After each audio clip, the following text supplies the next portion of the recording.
Students, today I'll be telling you the story of Little Red Riding Hood. One lovely spring day, Little Red Riding Hood set out to visit her grandmother who lived near the woods. "Good morning, Robin Redbreast," she said to a little bird. "I'm going to visit my sick grandma.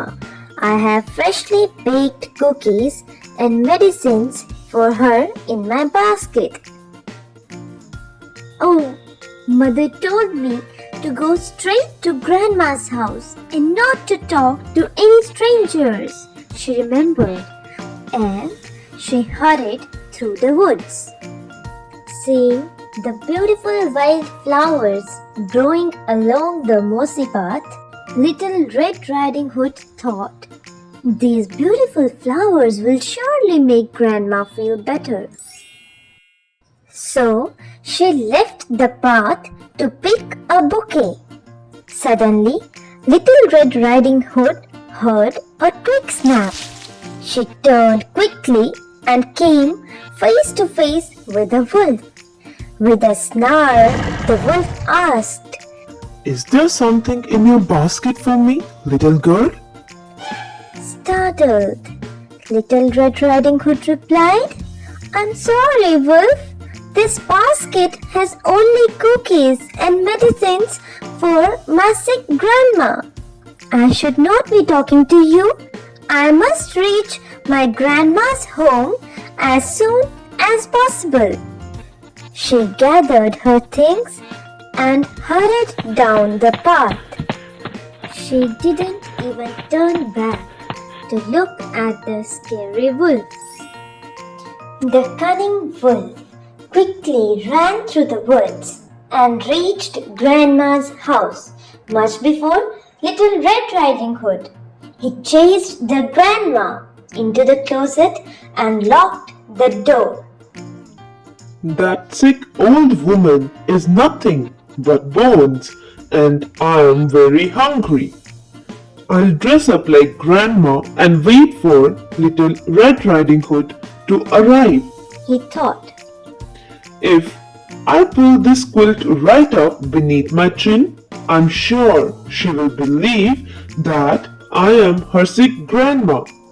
When she comes to the bedside to give her poor grandma a kiss, I'll gobble her up in one delicious bite." When Little Red Riding Hood knocked at the cottage door, the wolf croaked. "Come in, darling." Little Red Riding Hood entered the cottage, but she stopped abruptly when she saw her grandma. "Grandma," she said softly, "you look really unwell. Maybe these freshly baked cookies and a dose of medicine will help." The sly wolf licked his lips.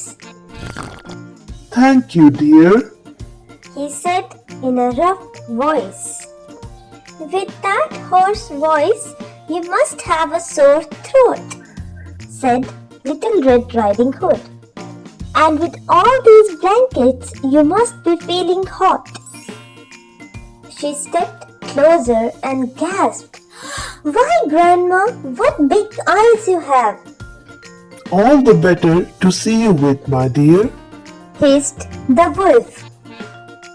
"What a big nose you have, and what large sharp teeth!" "All the better to eat you with, my dear," growled the wicked wolf, and he sprang out of bed, chasing Little Red Riding Hood around the room. A woodcutter who had been chopping wood nearby heard Little Red Riding Hood's screams. He ran to the cottage and pushed open the door.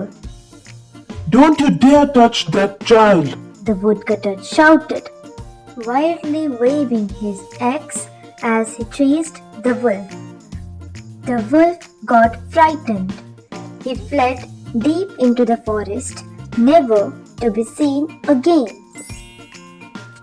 Little Red Riding Hood happily cried, "Thank you for saving me, but I'm afraid that the wolf has harmed my grandma." Just then, they heard a pounding from inside the closet.